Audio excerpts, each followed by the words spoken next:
کیا آپ جانتے ہیں کہ جب اللہ نے انسان بنانے کا اعلان کیا تو فرشتوں نے اعتراض کیا تھا؟ انہوں نے کہا تھا کہ یہ مخلوق زمین پر فساد کرے گی، لیکن اللہ نے ایک ایسا راز بتایا جو فرشتے نہیں جانتے تھے۔ آج میں آپ کو وہ پوری کہانی سناتا ہوں، وہ کہانی جو ہماری اپنی کہانی ہے، حضرت آدم علیہ السلام کی کہانی، پہلے انسان کی کہانی۔ یہ کہانی صرف ماضی کی نہیں، یہ آج بھی ہماری زندگی سے جڑی ہے۔ اس میں ایسے سبق ہیں جو ہماری روزمرہ کی زندگی بدل سکتے ہیں۔ تو چلیں شروع کرتے ہیں بالکل شروع سے، جب کائنات میں انسان کا نام و نشان بھی نہیں تھا۔ لاکھوں سال پہلے کی بات ہے، نہیں کروڑوں سال پہلے کی۔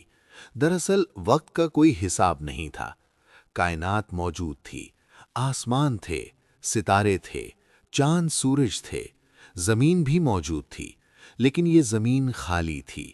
یہاں پہاڑ تھے، سمندر تھے، جنگل تھے، لیکن انسان نہیں تھا۔ اللہ کی دوسری مخلوقات موجود تھیں، فرشتے تھے جو ہر وقت اللہ کی عبادت میں مصروف رہتے تھے۔ وہ کبھی نافرمانی نہیں کرتے تھے، نہ تھکتے تھے نہ سوتے تھے۔ ان کا کام صرف اللہ کے احکامات پر عمل کرنا تھا۔ جنات بھی موجود تھے، وہ آگ سے بنائے گئے تھے۔ پھر ایک دن اللہ نے ایک اعلان کیا۔ یہ اعلان فرشتوں کے سامنے تھا۔ اللہ نے فرمایا، میں زمین پر ایک خلیفہ بنانے والا ہوں۔ یہ لفظ سن کر فرشتے حیران ہو گئے۔ خلیفہ یعنی نائب، یعنی کوئی ایسی مخلوق جو زمین پر اللہ کی نمائندگی کرے۔ فرشتوں نے سوچا، انہوں نے غور کیا، پھر انہوں نے ادب سے سوال کیا۔ انہوں نے کہا، اے اللہ، کیا تو ایسی مخلوق بنائے گا جو فساد کرے، جو خون خرابہ کرے؟ ہم تو یہاں موجود ہیں، ہم تیری تسبیح کرتے ہیں، تیری پاکی بیان کرتے ہیں، تو پھر اس نئی مخلوق کی کیا ضرورت ہے؟ یہ سوال بہت اہم تھا۔ فرشتوں کو کچھ علم تھا جو انہیں پریشان کر رہا تھا۔ شاید انہوں نے جنات کو دیکھا تھا۔ جنات زمین پر فساد کر چکے تھے، ان میں سے کچھ نے بغاوت کی تھی، خون خرابہ کیا تھا۔ فرشتوں نے سوچا کہ اگر یہ نئی مخلوق بھی ایسی ہوئی تو کیا ہوگا؟ لیکن اللہ کا جواب بہت گہرا تھا۔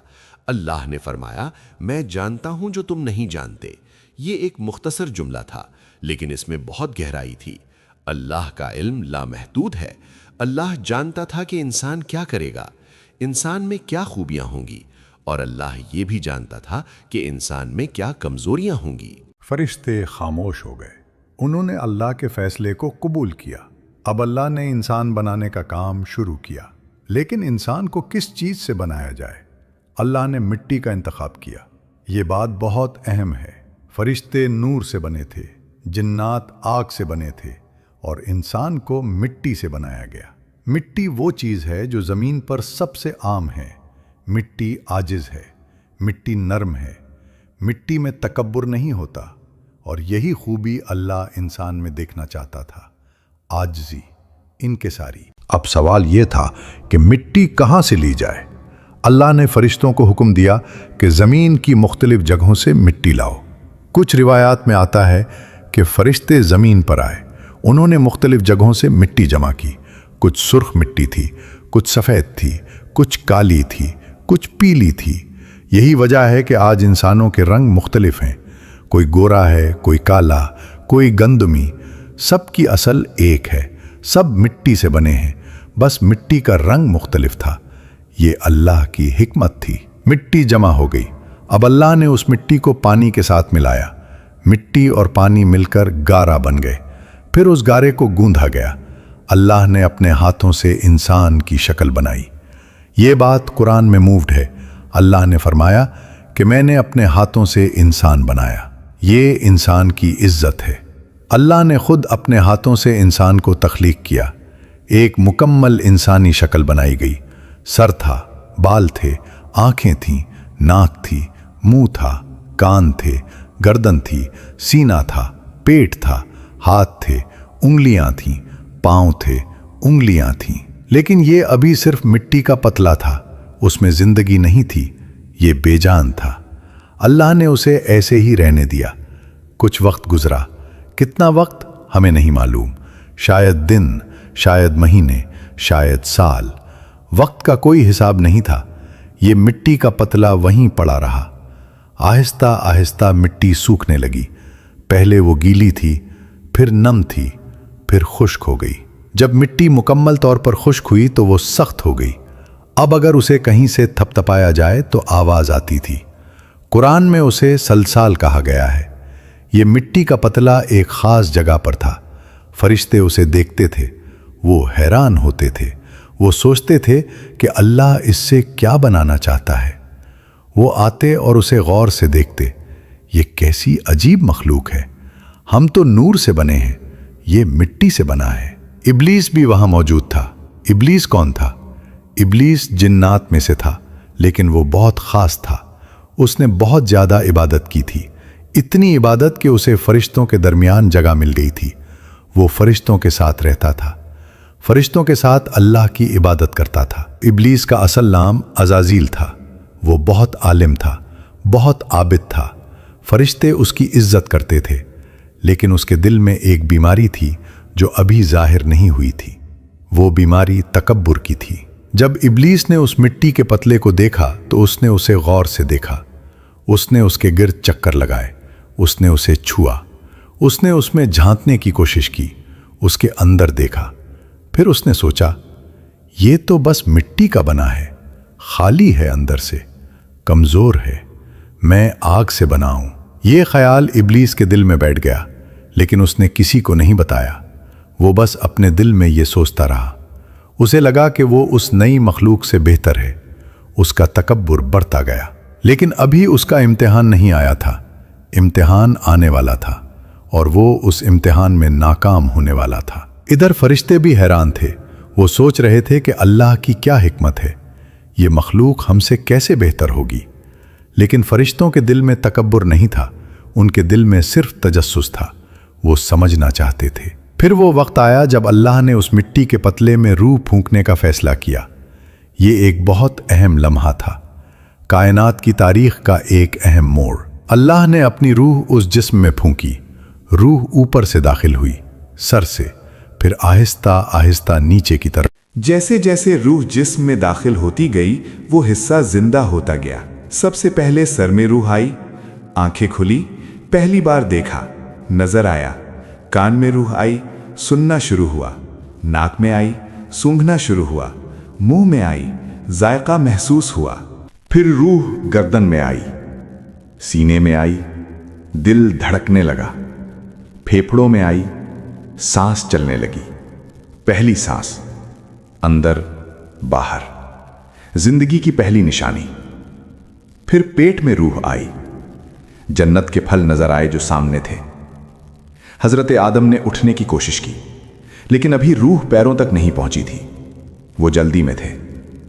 انسان کی فطرت ہے کہ وہ جلد باز ہوتا ہے۔ قرآن میں آتا ہے کہ انسان جلد باز پیدا ہوا ہے۔ پھر روح ٹانگوں میں آئی، پاؤں میں آئی۔ اب مکمل جسم زندہ ہو گیا تھا۔ حضرت آدم کھڑے ہوئے، پہلی بار کھڑے ہونا، پہلی بار چلنا۔ انہوں نے قدم اٹھایا، چلے۔ پھر چھینک آئی، انہوں نے چھینکا۔ اللہ نے انہیں سکھایا کہ الحمدللہ کہو۔ انہوں نے کہا الحمدللہ۔ اللہ نے جواب دیا یرحمک اللہ، اللہ تم پر رحم کرے۔ یہ پہلی بات چیت تھی انسان اور اللہ کے درمیان۔ حضرت آدم اب مکمل طور پر زندہ تھے۔ وہ دیکھ سکتے تھے، سن سکتے تھے، بول سکتے تھے، چل سکتے تھے، سوچ سکتے تھے، محسوس کر سکتے تھے۔ فرشتے یہ سب دیکھ رہے تھے۔ وہ حیران تھے، یہ کیسی مخلوق ہے، یہ کتنی مختلف ہے۔ ابلیس بھی دیکھ رہا تھا، لیکن اس کے دل میں حسد تھا، اس کے دل میں تکبر تھا۔ اب اللہ نے حضرت آدم کو کچھ سکھانا شروع کیا۔ اللہ نے انہیں علم دیا۔ کیا علم دیا؟ چیزوں کے نام سکھائے، ہر چیز کا نام، یہ کیا ہے، وہ کیا ہے، یہ کس کام آتی ہے، اس کی کیا خصوصیات ہیں۔ یہ علم بہت وسیع تھا۔ اللہ نے انہیں وہ علم دیا جو کسی کو نہیں دیا تھا، نہ فرشتوں کو، نہ جنات کو۔ اب اللہ نے فرشتوں کو بلایا۔ اللہ نے ان کے سامنے مختلف چیزیں رکھیں، پھر فرمایا، اگر تم سچے ہو تو مجھے ان کے نام بتاؤ۔ فرشتے سوچنے لگے، انہوں نے کوشش کی، لیکن وہ نہیں جانتے تھے، انہیں وہ علم نہیں دیا گیا تھا۔